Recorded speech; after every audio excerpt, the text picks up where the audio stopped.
Bon, vous imaginez bien que je vais pas trop épiloguer quand même sur cette magnifique contre-performance. 0 plus 0, voilà. Voilà la tête à Nico.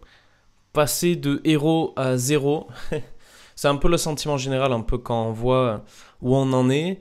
Tout ce qu'on a laissé de la Ligue 1 l'an dernier, ce qu'on avait fait la deuxième partie de saison. C'est vrai qu'on ne s'attendait pas du tout à ça.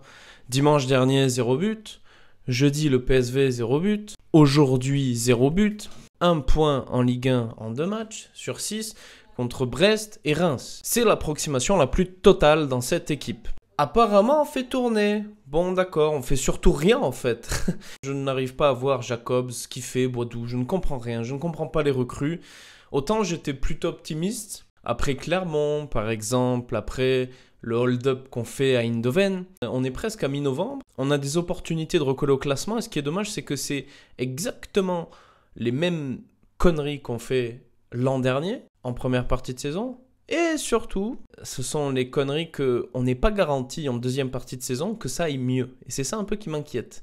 Parce que si on continue comme ça, on finira dans le ventre mou là où on est 10e actuellement. J'ai honte et j'ai un peu peur, c'est très inquiétant.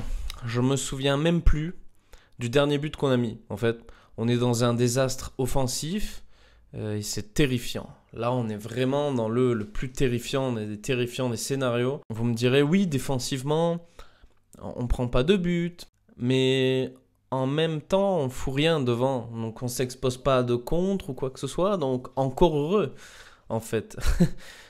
Quoique après, tu me diras contre Brest, bon. Hein. Aujourd'hui, recentrons sur aujourd'hui contre Reims. Il y a quand même un bon match de Badiachil qui arrive à faire des bonnes sorties et une bonne parade de Neubel à un moment donné. À part ça, pas grand chose non plus, c'est vide quoi. Entre ça, entre aussi l'arbitre comme Hamel la dernière fois, je sais pas le nom de l'arbitre qu'on avait aujourd'hui, ça m'intéresse plus le nom des arbitres parce qu'ils sont tous ridicules à part Frappard de toute façon. Reims même c'était pas trop dégueulasse. Franchement ils jouent avec les joueurs qu'ils ont et ils sont là où ils sont quoi. Mais nous on n'a pas le droit d'être là avec les joueurs qu'on a. On dit que moins et moins ça fait plus, bah là tu prends l'exemple de Diop et Golovin, c'est inquiétant hein. L'AS Monaco défie toutes les lois mathématiques et les lois scientifiques qui ont régi la Terre depuis des lustres. Là, c'est assez inquiétant. C'est le néant offensif. Combien de tirs en vendange aussi? Bah, 0, il n'y en a pas. Il n'y a aucun tir, donc en vendange, rien au final. Il n'y a que Tchouaméni dans cette équipe ou quoi, sérieusement? C'est vraiment très inquiétant. Tchouaméni récupère les balles, il doit défendre. Il doit tirer, il doit marquer, il doit faire les centres. Il faudrait 11 Tchouaméni sur le terrain, mais ce n'est pas possible, malheureusement. Bientôt, il va passer gardien. On va avoir Aurélien Tchouaméni partout, comme ça. Qui sont nos attaquants? Golovin, Diop, Ben Yedder, Voland. C'est quand qu'on tire, en fait? Enfin, on fait que des centres dans la surface, mais il n'y a personne. On fait des centres et il n'y a personne. Voilà, on n'a que des mecs qui se centrent. Personne dans la surface. Les 2 dernières titularisations de Ben Yedder, j'insiste, c'est quand même... 0 tir, ça n'était pas arrivé depuis 199 matchs pour Ben Yedder. Et même Boadou, il rentre, il fait des passes. À un moment, il est grand angle. Bon, je pense qu'il est hors jeu, honnêtement. Mais là, il peut frapper, croiser, tout. Mais il fait une passe pour personne. Voilà, c'est... Je ne comprends plus, je ne sais pas, on se complique encore plus. J'ai l'impression que Kovac est conscient qu'il faut jouer simple, mais non, on complique tout, c'est compliqué, et on fait rien en fait, c'est nul. D'ailleurs, continuer à défendre Boadou, il a besoin de temps, tout ça. C'est pareil que Golovin, je l'adore, Diop aussi je l'adore, mais quelle catastrophe, c'est tout, c'est des catastrophes. Ensemble, ils devraient créer, et là, ils se font des nœuds. Au-delà de la faute de l'arbitre, moi, c'est honte à cet arbitre, honte à Faes, hein, aussi évidemment, en première période, qui tombe volontairement et qui empêche la possibilité de mettre peut-être le but ou le premier tir de Ben Yedder.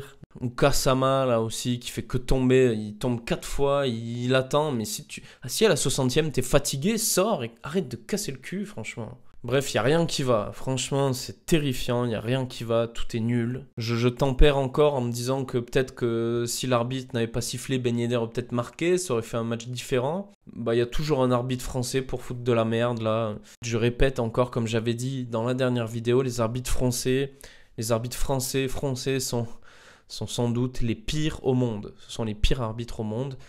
Et c'est une honte d'avoir des arbitres comme ça. On commence à jouer à la 80e, c'est inquiétant. Hein. Caillou il rentre et ça y est, il y a un peu de feu quoi. Des bons centres, un peu d'inspiration, un peu plus de... Et là, le centre sur Groland... pardon. Je suis médisant, sur Voland, évidemment. Qui fait une petite tête là, pour faire le taf à la fin là. La petite tête qui... Ah bah non. Quel scandale cette tête, elle passe à 2 km. Terrifiant. Où est le Kevin Voland sauvage de l'an dernier qu'on voyait, qui marquait? Je sais plus, il n'y a plus personne là. Il n'y a plus rien. Diop fait une prestation horrible. Il n'y a que Tchouaméni ce soir qui surnage un peu Badiachil et voilà, c'est tout. Techniquement, il n'y a rien, on perd nos balles. Les contrôles, ils sont pas bons. SO d'ailleurs à Boadou contre PSV Eindhoven qui a 2 contrôles, qui est incapable de négocier rien. Donc bon, voilà. Facile de taper sur Kovac, hein, c'est facile. Hein. Mais les joueurs, ils font rien. Kovac, faut qu'il se bouge le cul, je sais pas ce qu'il faut faire, mais c'est très inquiétant si on continue comme ça. Et on restera 10e, 11e si on ne relève pas la tête. Espérons que la trêve fasse du bien. L'apologie du néant. Voilà ce qu'on a fait ce soir. Et ce sera le titre de cette vidéo. D'ailleurs, Dagemounegou, malgré tout quand même. Et va falloir bosser pendant la trêve. Allez, salut.